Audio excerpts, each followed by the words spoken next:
Okay, folks, welcome to Volume 3 in the Inner Circle Traders Market Maker Collection. This is the third installment of 12 in the continuing series. And this one is going to be dealing with understanding institutional manipulation and stop running. Now, if you have looked at all my older series and some of the particular modules that I taught regarding stop runs and raids, and utilization of what a concept I call Power 3.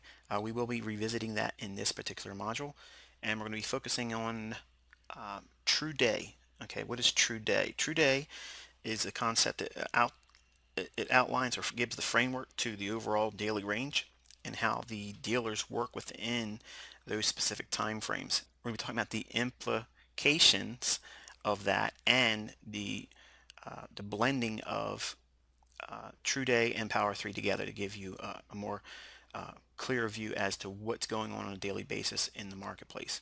And we're going to be introducing the idea of stop runs and false price swings.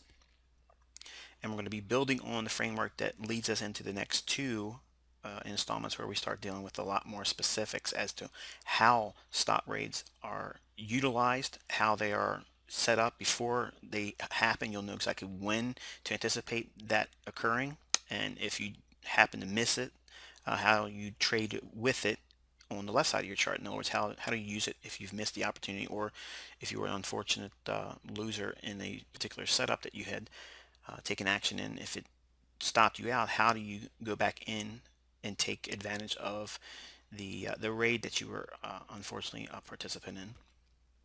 So let's get a better look at what specifically we're going to be dealing with in this series, and let's go over to the price charts and build some foundation for this particular teaching.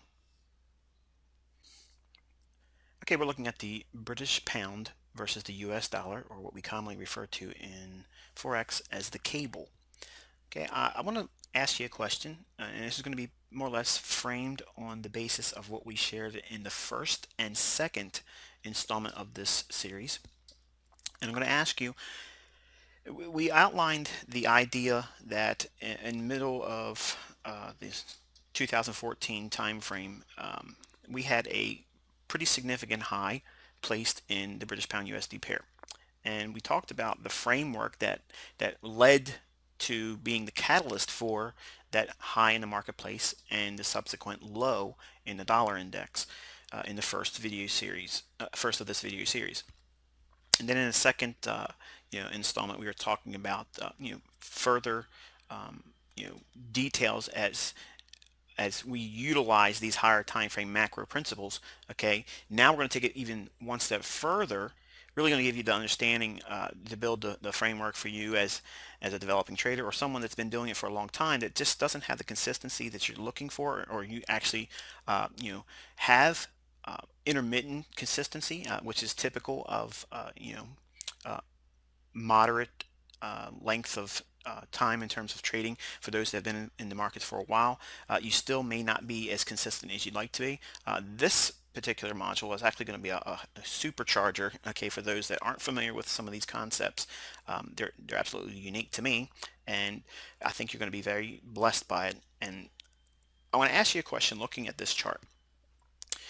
When we see the high in the markets like this, okay, when we're looking at the price up here making its high, okay, and then starting to trade lower, the common question is that the noobs or neophyte traders, okay, I don't mean that to be rude, okay, it's just what it is. I was a noob a long time ago too.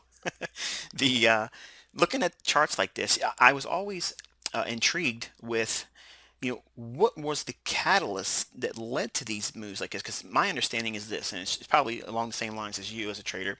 Okay, you look at these charts and you say to yourself, man, if I could just know when the market's going to do this, okay, and then have these prolonged moves, all I could do is simply to sit back and wait for these types of moves, okay, and then I would just trade those and hold on to it and do very well.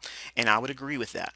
Okay, the problem is the retail universe and all of the pseudo gurus and teachers out there that supposedly know what they're doing, they don't teach what we're teaching in this entire series. Okay, and the reason why they don't teach it is A, they don't know it. Two, they've never been exposed to my work. Okay. Or three, they may know it and aren't sharing it with you. Okay. And that's absolutely within the realm of possibility.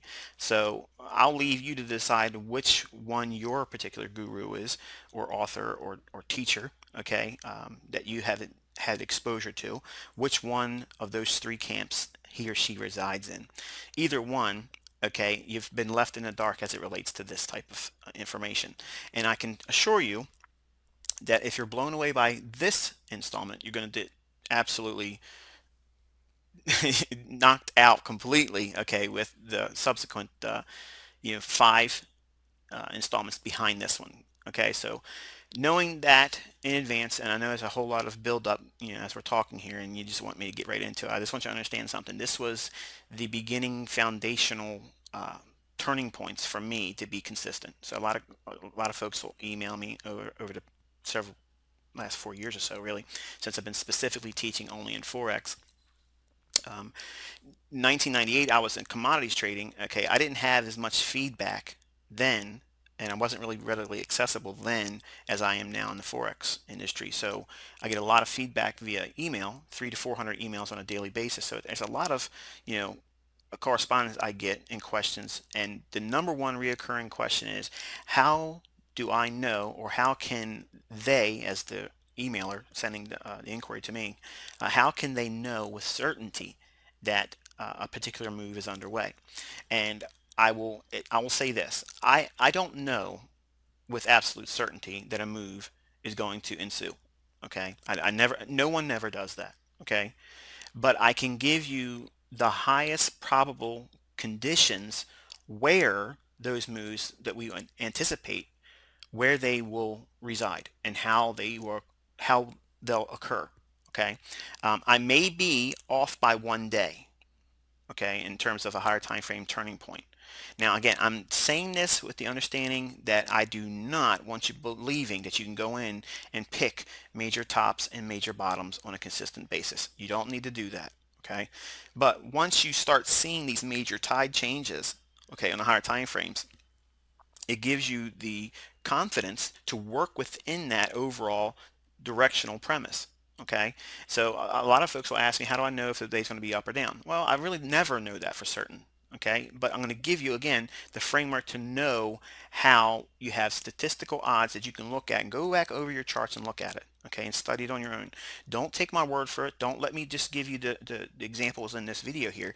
You, as the developing trader and viewer of this series, I want you to go back through your charts, whether it be Forex or whether it be any asset class you want. Go back and look at the markets like this, and you're going to see clearly that there's an absolute reoccurring phenomenon that goes on and on and on every single day, and it happens consistently enough that even if you're wrong once or twice in a week, you can still go out in that same week, if you're controlling your risk, and if you've taken a loss, you can pull that loss back to a break even and even move to a profitable state going into the close of that week.